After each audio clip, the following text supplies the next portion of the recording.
bit of extra money on the side, you know. And so I pulled my sweatshirt up, showed him a scarred forearm. The moment he saw it, he realised, because he's a diver, he said, "Oh, Saab." I went, oui, Daniel. He said, "Pardon, c'est fini for you. You dive with Simon tonight, Le Mans." I said, "Oui." He said, "Pardon," carrying me in his arms. He raced me to the hotel. Near the swimming pool, there was the bar, and the Chinese owners that ran the place had closed the bar, so all the tourists had gone to bed, but they were there gambling, playing mahjong amongst themselves, drinking whiskey. As these Chinese men looked at me, they said, "What's wrong with you? You're drunk." I said, "I'm not drunk. I'm dying. I need to go to Cuttermore Hospital. Please help me. I've been stung by a poisonous jellyfish."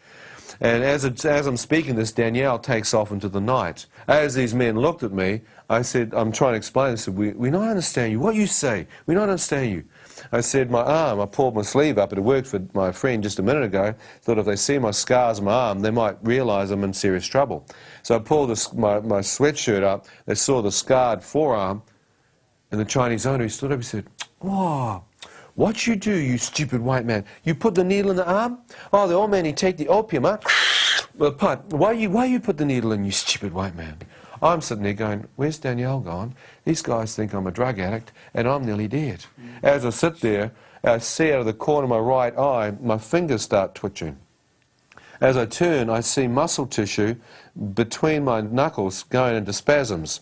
Within a few seconds, my whole arm starts to tremble. It moves up into my face, and my teeth begin to literally be smashed into each other as my jaw goes out of control. Next minute, my entire face and body is in what I call the death rattles, muscular contortions, shaking to bits in front of them. As this deadly shaking's going on, I watch the Chinese men run towards me and try and hold me down. As they do, I'm throwing them off, like rag dolls. My body comes out of this deathly shakes, and I feel go through the core of my body an icy cold breeze, like very, very cold. So I'm freezing, man. They ran and got blankets. The old guy thought I must have taken a poison in my stomach. He tried to pour milk down my throat, at least he was thinking.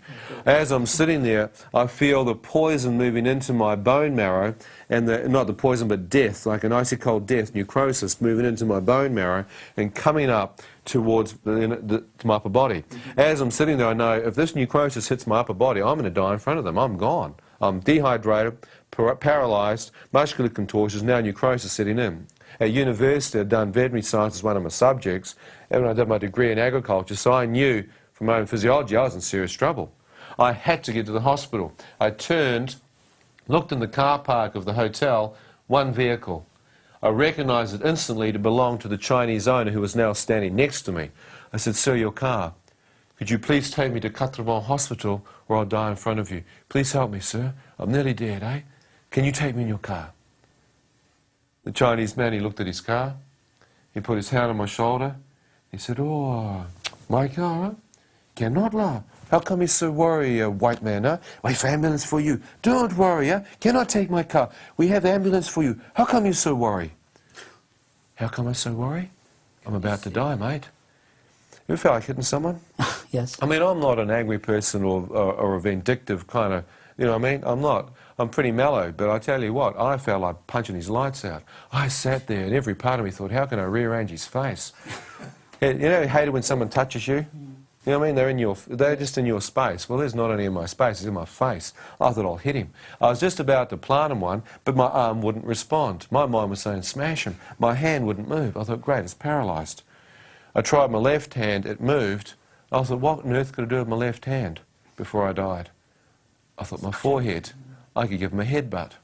So I play a lot of rugby at home, you know, I mean, every now and then you get in some pretty heavy stuff. So I'm about to rip him down into my forehead.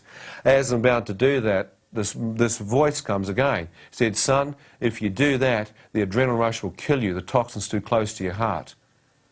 I thought, that's true. I looked away. I thought, if I survive this, I'll find you. I mean, I'm going to get you, Jack. You're history. I'm staring out here, controlling my anger, again wondering what this voice was. But it had literally just stopped me from killing myself. As I looked away, trying to control it, my anger, I watched my friend Danielle come sprinting towards me. Next to him, another security guard.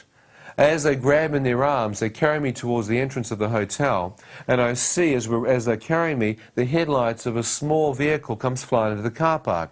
As I see it come around, it's an ambulance. Small Renault with an ambulance written on the side of it. The guy that's driving it doesn't see us because his headlights miss us, and it was a Creole that rang them, so they thought the boys must be stoned or drunk or off their face, false alarm. The Frenchman driving it changed gear and drove out without even stopping. Didn't even come in.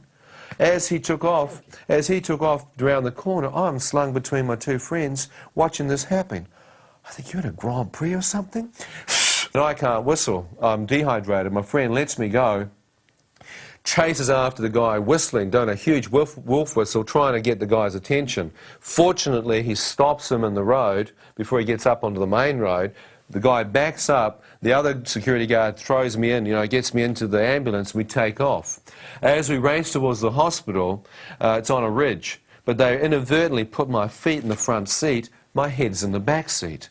As I begin to climb the ridge to where the hospital is, the toxin that's now on my lower body starts to naturally drain down into my lungs, into my heart, and I feel it starting sweeping into my brain, and I feel compartments of my mind literally shutting down with the poison. It's a weird sensation, but I knew I was dying.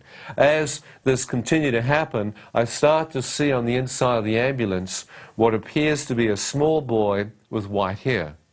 I see sections of some kid's life with snow white hair. I then realize as I'm looking at it that this is me. This is sections of my own personal life. I thought, am I that close? With my mind, I did a mental check, you know what I mean, of my own vital signs. My mind told me I am very close to death. As I'm lying there, I think, well, I could be that close to death. I may not make it. I thought, if I don't make it and die before I get to the hospital, what would happen to me? Is there life after death, or when a man dies, is that it? Finished. Cessation life. Well, as a heathen, as an atheist, I reckon when you died, it was all over. The trouble was, I wasn't sure. How many know you can be wrong? You know what I mean? Ever been wrong in your life? Well, I was a gambler, and I'm gambling with my life here. I think, hey, if I'm wrong here, I'm gambling. It's like Russian roulette.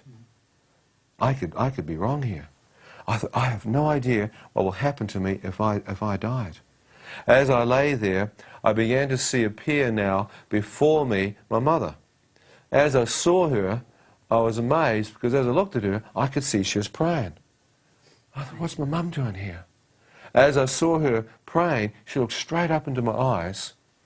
She said these words. She said, Ian, no matter what you've done in your life, son, no matter how far from God you may be, if you'll but call out to God from your heart, God will hear you and God will forgive you, son. I thought, forgive me? God? What's all this stuff about God? Is there a God? I had no idea until I returned back to New Zealand that at that precise moment on the other side of the world, my mother was on her knees praying for me. She's the only believer in our family. And she had prayed every day of our lives, all the kids, the whole family, every day, every one of them. And God had just spoken to her in prayer and said, your eldest son Ian is nearly dead, pray for him now. I thank God for a woman who knew God and didn't give up on her son and kept praying even to the end. Please don't miss part 2 of this 3-part series when Ian McCormack will reveal what he experienced when God spoke to him face to face. Some of you might be saying, how can this possibly be true? I want you to know that with God all things are possible. Believe me, I know. Until next program, goodbye. You've been watching Revelation, the program with a biblical perspective.